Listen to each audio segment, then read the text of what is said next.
సహస్ర murder కేసులో నిందిత బాలుడిపై SC ST atrocity case నమోదు చేయబోతున్నారు పోలీసులు. క్రైమ్ సిరీస్ చూసి బాలుడు క్రిమినల్ కావాలి అనుకున్నాడని అంటున్నారు పోలీసులు. బాలుడి ఫోన్లో తాము పెద్ద ఎత్తున క్రైమ్ సిరీస్లు కనుగొన్నట్టుగా చెప్తున్నారు వాళ్ళు. అయితే నిందిత బాలుడు రాసుకున్న లెటర్కి సహస్ర హత్యకు ఎలాంటి సంబంధం లేదని అంటున్నారు అక్కడి పోలీసులు. ఒక ఇంట్లో చోరీకి ప్లాన్ చేయడం కోసమే ఈ లెటర్ రాసుకున్నట్టుగా తమ విచారణలో తేలినట్టుగా చెప్తున్నారు.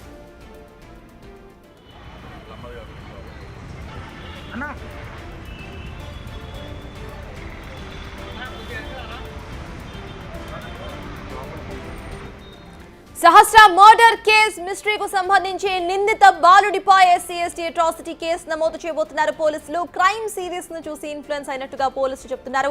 తన ఫోన్ లో క్రైమ్ సిరీస్ కు సంబంధించిన అనేక సిరీస్ డౌన్లోడ్ అయి ఉన్నట్టుగా పోలీసులు గుర్తించినట్టు చెప్తున్నారు. అయితే ఆ లెటర్ కు సహస్రను మర్డర్ చేయడానికి ఎటువంటి సంబంధం లేనట్టుగా అక్కడ పోలీసులు చెప్తున్నారు. ఇక దీనికి సంబంధించిన పూర్తి అప్డేట్స్ మా ప్రతినిధి అనిల్ అందించడానికి సిద్ధంగా ఉన్నారు. అనిల్, చెప్పండి, ప్రెసెంట్ పోలీసులు ఇటు లెటర్ కు తాను సహస్రను మర్డర్ చేయడానికి ఎటువంటి సంబంధం లేనట్టుగా చెప్తున్నట్టు తెలుస్తోంది. అసలు ఇక్కడ సిచ్యువేషన్ లా ఉంది? సహస్ర పేరెంట్స్ ఏమంటున్నారు? అప్డేట్స్ ఏంటి?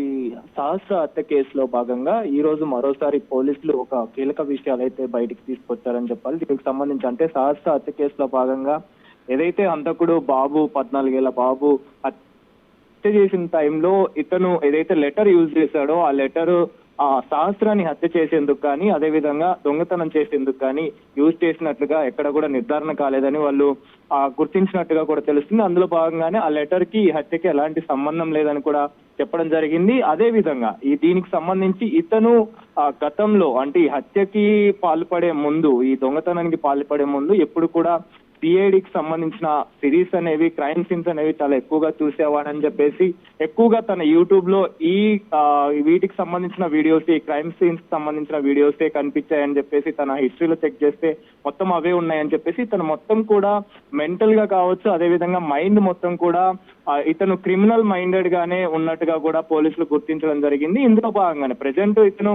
జువెనైల్ హోమ్ లో ఉన్నాడు.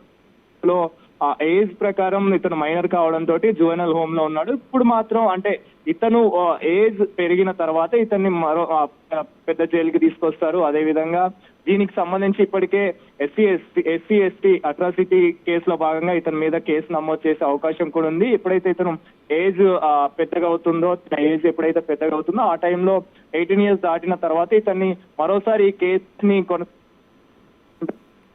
ఇప్పటికే ఇతను ఈ సిఐడి వెబ్ సిరీస్ చూస్తూ, ఈ సిఐడి సిరీస్ మొత్తం క్రైమ్ సీన్స్ చూస్తూ ఈ విధంగా హత్యకు పాల్పడ్డాడు. కాబట్టి గతంలో అంటే ఈ సహస్రాన్ని ఎప్పుడైతే హత్య చేశాడో హత్యకి బిఫోర్ ఈ లెటర్ ని 1 month బిఫోరే వేరే చోరీ చేయడం కోసం, వేరే దొంగతనం చేయడం కోసం రాసుకున్నట్టుగా కూడా పోలీసులు గుర్తించారు. సో ఇందులో భాగంగానే ఈ హత్యకి అదే విధంగా ఈ లెటర్ కి ఎలాంటి సంబంధం లేదని పోలీసులు అయితే నిర్ధారించారు. నిర్ధారణలో భాగంగా ఇతను మొత్తం కూడా క్రిమినల్ మైండెడ్ కలిగిన వ్యక్తిగా ఉన్నాడని చెప్పేసి పోలీసులు గుర్తించడంతో ఇతని పైన ఎస్సీ ఎస్టీ అట్రాసిటీ కేసు కూడా నమోదు చేసే అవకాశం కనిపిస్తుంది. ప్రెసెంట్ ఇతను మైనర్ గా ఉన్నాడు కాబట్టి ప్రెసెంట్ జువెనల్ హోమ్ లో ఉంటాడు. ఆ తర్వాత ఈ కేసు కూడా కొనసాగే అవకాశం ఉంటుంది. ఈ అట్రాసిటీ కేసు నమోదు చేయాలంటే ఇతను ఏజ్ 18+ అవ్వాల్సి ఉంటుంది. కాబట్టి ఎప్పుడైతే ఇతను 18+ అవుతాడో ఆ తర్వాత తినకు సంబంధించి మరోసారి ఈ కేసుకు సంబంధించి విచారణ జరుగుతుంది. విచారణలో భాగంగా తిన మీద కనుక ఆ కేసుకు సంబంధించి నిందితుడని భావిస్తే ఖచ్చితంగా ఇతనికి మరోసారి జైలు శిక్ష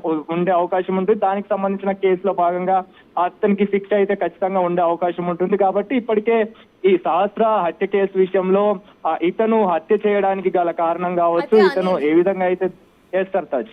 ప్రెసెంట్ ఇందాక మీరు చెప్పినట్టు ప్రెసెంట్ ఆ బాలుడి స్టేజ్లో ఇటు జువైనల్ లాస్ అట్రాక్ట్ అవుతాయి. కాబట్టి దీనికి సంబంధించి అసలు సహస్ర పేరెంట్స్ ఏమంటున్నారు? వాళ్ళు ఆ అబ్బాయికి పడుతున్న ఆ శిక్షకు సంబంధించి అసలు వాళ్ళ సైడ్ ఆఫ్ వ్యూ ఎలా కనిపిస్తుంది? అంటే ప్రస్తుతానికి పేరెంట్స్ వర్షన్ కనుక మనం గమనిస్తే ఇతను మైనర్ గా ఉన్నాడు కాబట్టి తినకు పడే శిక్షలన్నీ కూడా ఇప్పుడు ఉన్న సిచ్యువేషన్ బేస్ చేసుకొని పేరెంట్స్ కూడా అదే వ్యక్తం చేస్తున్న పరిస్థితి. అంటే ఇతను మైనర్ కాదు, ఇతను మేజర్, ఇతను ఇలాంటి వాటికి పాల్పడుతున్నాడు అంటే ఖచ్చితంగా ఇతను క్రిమినల్ మైండెడ్ కలిగిన వ్యక్తే కాబట్టి తనకి ఖచ్చితంగా శిక్ష పడాలని చెప్పేసి వాళ్ళ వర్షన్ నుంచి ఉంది. కానీ ప్రెసెంట్ తను మైనర్ గా ఉన్నాడు కాబట్టి తను ఈ శిక్షని అనుభవించే అవకాశం ఉండదు. కాబట్టి పేరెంట్స్ కూడా అదే కోరుతున్నారు. ఇప్పుడు ప్రస్తుతం వీళ్ళు ఎస్సీ ఎస్టీ అట్రాసిటీ ఉండడానికి గల కారణం వీళ్ళు ఆ సామాజిక వర్గానికి చెందిన వాళ్ళు కాబట్టి, దళిత సామాజిక వర్గానికి సంబంధించిన వాళ్ళు కాబట్టి చేసుకొని కూడా ఇతని మీద కేసు అయితే నమోదు చేయడం జరిగింది. ఈ కేసులో భాగంగానే ప్రెసెంట్ ఇతను మైనర్ గా ఉన్నాడు కాబట్టి పెద్దగైన తర్వాత తిన ఏజ్ ఎప్పుడైతే ఇంప్రూవ్ అవుతుందో, ఐ మీన్ ఏజ్ ఎప్పుడైతే 18+ దాటుతుందో ఆ తర్వాత ఇతనికి ఈ కేసుకి సంబంధించి ఈ విచారణ అయితే జరుగుతుంది. కొనసాగింపు అనేది ఖచ్చితంగా ఉండే అవకాశం ఉంటుంది. అప్పుడు తిన మీద ఈ SC/ST అట్రాసిటీ కేసు అనేది నమోదయ్యే అవకాశం అయితే కనిపిస్తుంది. సర్తాజ్ తల్లిదండ్రులు కూడా అదే యాజ్ ఆఫ్ నౌ కేవలం SC/ST అట్రాసిటీ కేసు మాత్రమే నమోదైందా ఆయన మీద? ఇటు మర్డర్ కేసుకు సంబంధించి అవేమీ అటు నమోదు చేయలేదా పోలీసులు? At the same time letter కు సంబంధించి కూడా మాట్లాడుతూ లెటర్ కు సహస్ర హత్యకు సంబంధం లేదు అంటూ కూడా ఇటు పోలీసులు చెప్పారు. సో దాని గురించి కూడా అసలు అక్కడ పేరెంట్స్ కానివ్వండి లేకపోతే మిగతా వాళ్ళు అసలు ఏమంటున్నారు అక్కడ?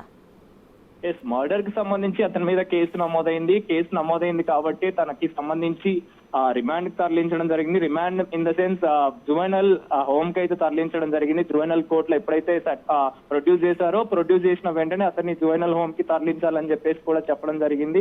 అందులో భాగంగానే పేరెంట్స్ వర్షన్ కి వచ్చినా, లేదా వాళ్ళ పక్కనున్న స్థానికుల వర్షన్ కి వచ్చినా కానీ, లేకపోతే వాళ్ళ బంధుమిత్రులు, వీళ్ళంతా కూడా దీనికి సంబంధించి వీళ్ళు దళిత కుటుంబానికి సంబంధించిన వాళ్ళు ఉన్నారు కాబట్టి ఇతను దాడి చేసిన సమయంలో కావచ్చు, సహస్రానికి సంబంధించిన విషయానికి కావచ్చు, ఇతను అంటే తిను దళిత కుటుంబానికి చెందిన పాపగా ఉన్నారు కాబట్టి దీన్ని బేస్ చేసుకునే ఇతని మీద SC/ST అట్రాసిటీ కేసు అనేది ఉండనుంది. ఈ కేసులో భాగంగానే ఒకవేళ కనుక ఇతను ఎప్పుడైతే 18+ దాటుతుందో, 18+ దాటిన వెంటనే ఈ కేసుకు సంబంధించి ఇప్పటికే మర్డర్ కేసులో తిను ఉన్నాడు. ఆ మర్డర్ కేసుకి కొనసాగింపుగా ఈ SC/ST కేసుకు సంబంధించి కూడా తన మీద నమోదయ్యే అవకాశం ఉంది. ఆ అవకాశం కనుక ఉంటే ఖచ్చితంగా తినకి శిక్ష అనేది ఇంకా ఎక్కువగా ఉండే అవకాశం కూడా కనిపిస్తుంది. సర్తాజ్ రైట్ అనిల్, ప్రెసెంట్ ఆ బాలుడికి సంబంధించిన పేరెంట్స్ ఎవరైనా సీన్ లోకి ఎంట్రీ ఇచ్చారా? వాళ్ళ తరపు అసలు ఎటువంటి వాదనలు వినిపిస్తున్నాయి? వాళ్ళు ఏమంటున్నారు?